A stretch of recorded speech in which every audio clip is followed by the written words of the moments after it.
Olá, sejam muito bem-vindos ao canal Falando de Espiritualidade. Eu me chamo Ângelo Pinheiro, sou proprietário do canal Falando de Espiritualidade aqui no YouTube e também da página Falando de Espiritualidade no Facebook.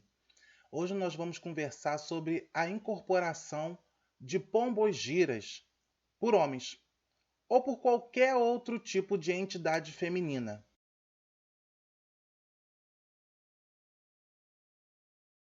Em primeiro lugar, eu gostaria de iniciar essa discussão aqui com vocês porque eu acho muito importante e muito válida.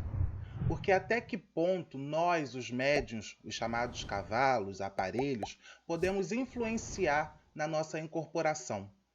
Até que ponto o machismo da nossa sociedade pode atrapalhar os nossos trabalhos com o sagrado? Então, a resposta é muito óbvia. É lógico, é evidente que um homem pode trabalhar com uma pombagira, com uma cabocla, com uma malandra, assim como as mulheres sempre trabalharam com os seus caboclos, com os seus exus, com os seus malandros. Isso não interfere em nada na sexualidade do cavalo. O espírito nunca vai ter nenhum tipo de interferência na nossa pessoalidade, em nós enquanto pessoa, nem na nossa pessoalidade e nem na nossa personalidade. Existe uma linha de raciocínio, inclusive, em algumas casas de Umbanda, eu já até li em algumas literaturas, de que algumas pombagiras preferem, inclusive, trabalhar com médiuns masculinos, por algum motivo ou por outro. Eu não vou muito por essa linha. Eu acho que nós somos aparelhos para trabalharmos com todo e qualquer tipo de entidade dentro da Umbanda. Evidente que essa entidade tem que estar no nosso carreiro, que nós tenhamos energias similares e que a gente consiga trabalhar nós, matéria, junto com a espiritualidade de forma harmônica. Para isso acontecer, existem vários tipos de fatores, mas o único que não existe e que não é preponderante, que absolutamente nada tem a ver, é a questão do nosso gênero com a questão do gênero do espírito que nós vamos trabalhar. Então o homem pode sim incorporar uma pombogira, botar os seus vestidos, se for o caso, seus brincos, se for o caso, maquiar, se for o caso, seus trejeitos. E depois que a entidade desincorporar, aquele homem heterossexual voltará ao seu estado normal, assim como acontece em todo e qualquer tipo de incorporação. Seja ela de um espírito feminino, de um espírito masculino, de um orixá, enfim. Aquele espírito toma a nossa cabeça, toma o nosso corpo, controla a nossa matéria, mas é o espírito, não somos nós. E quando aqueles espíritos desincorporam, nós voltamos a ser como sempre fomos. Não existe esse tipo de interferência na vida do cavalo.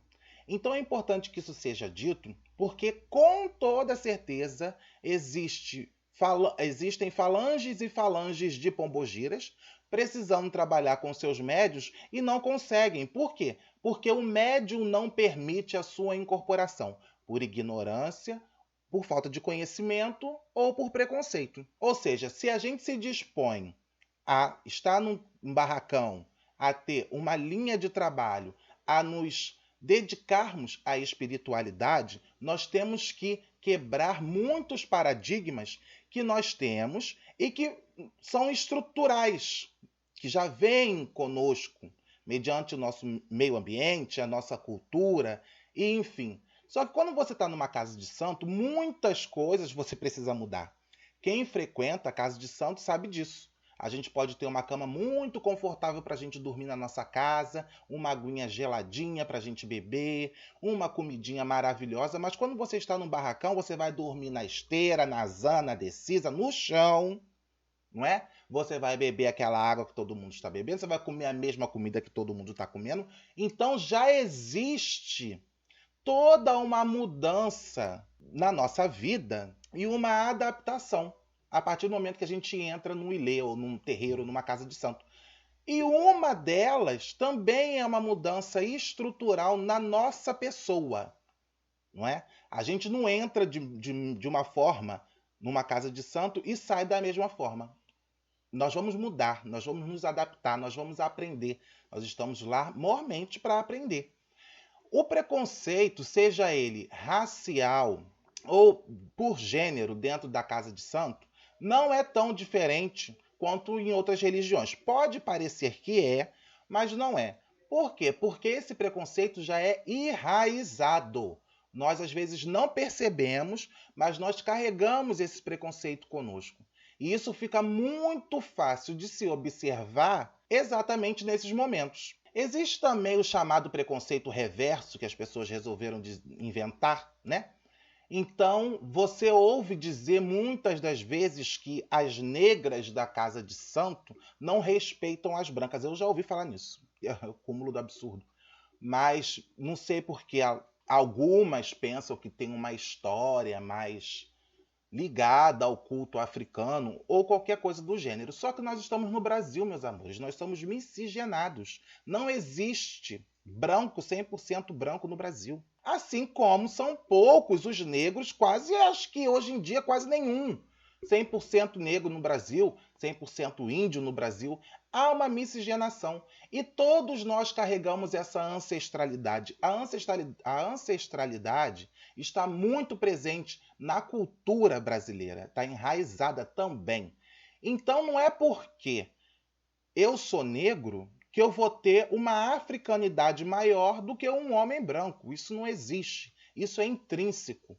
Então a gente precisa quebrar esses paradigmas, a gente precisa falar que uma mulher sim pode trabalhar com entidades masculinas, um homem sim pode trabalhar com entidades femininas e que isso não vai influenciar na sua estrutura enquanto pessoa, na sua personalidade. E a gente percebe que o machismo está muito enraizado e vem de muitos anos também nos ilê-axés, nas casas de umbanda, porque você com certeza já chegou numa casa de umbanda e já viu uma mulher trabalhando com malandro ou trabalhando com exu.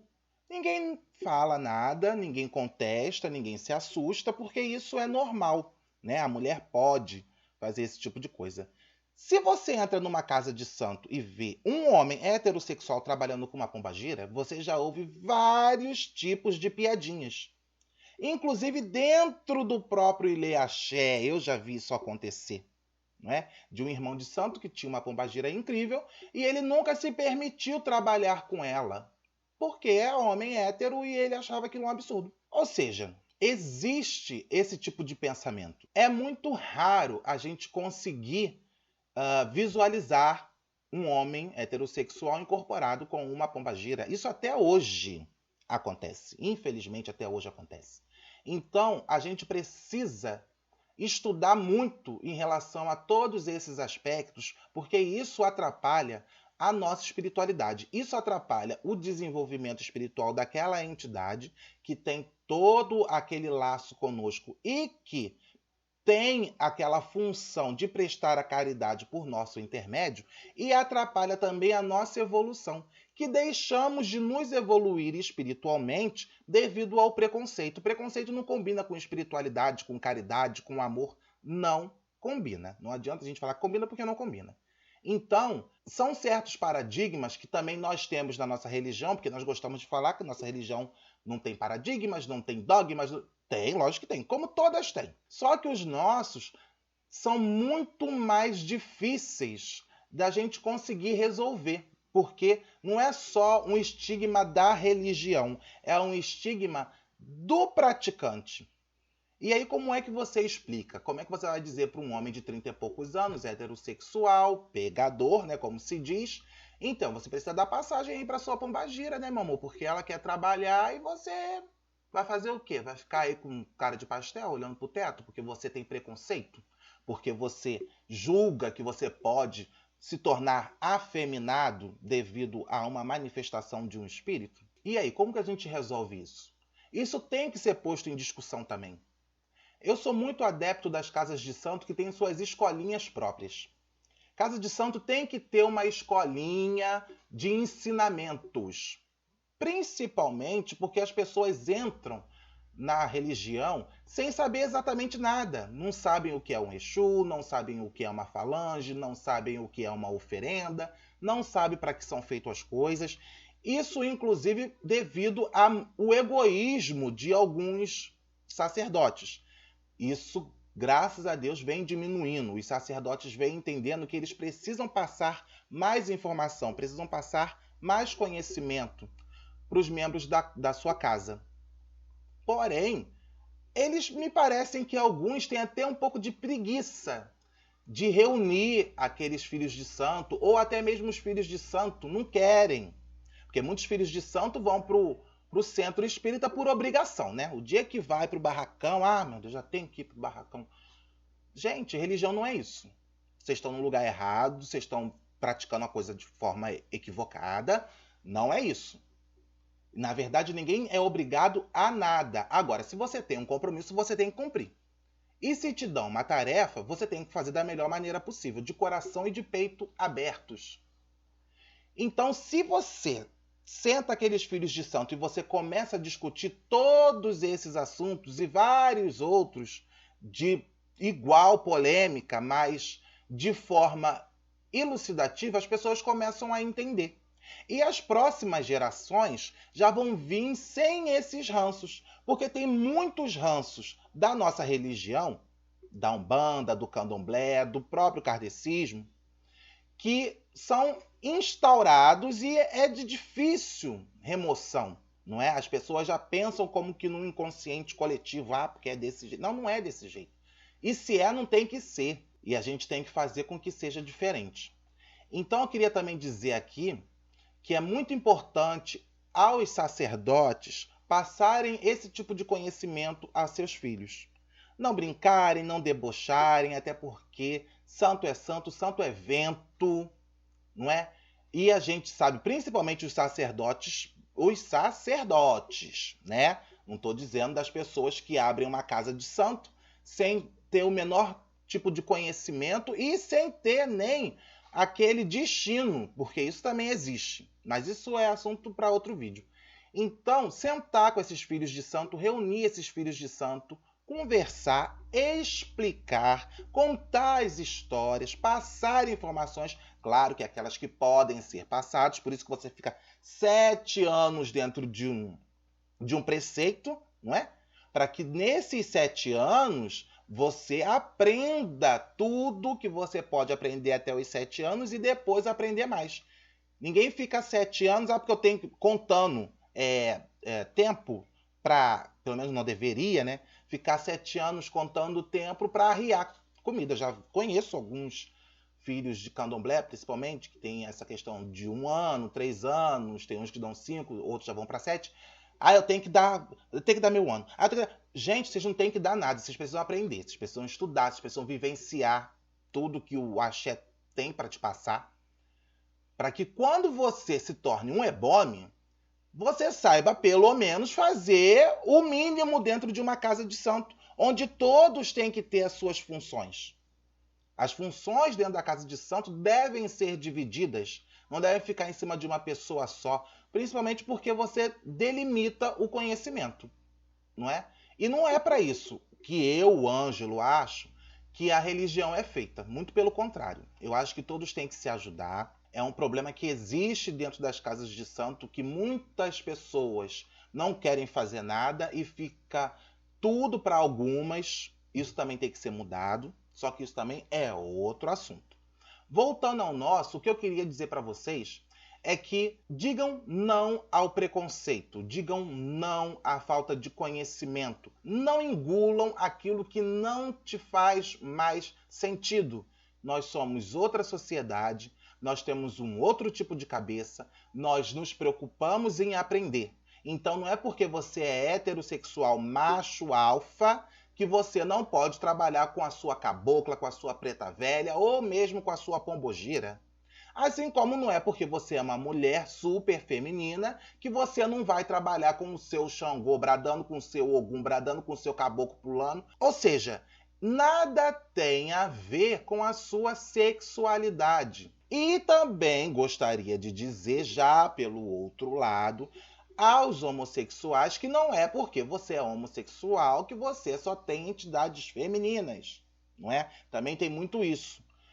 Também já vi homossexual só querendo trabalhar com as suas entidades femininas.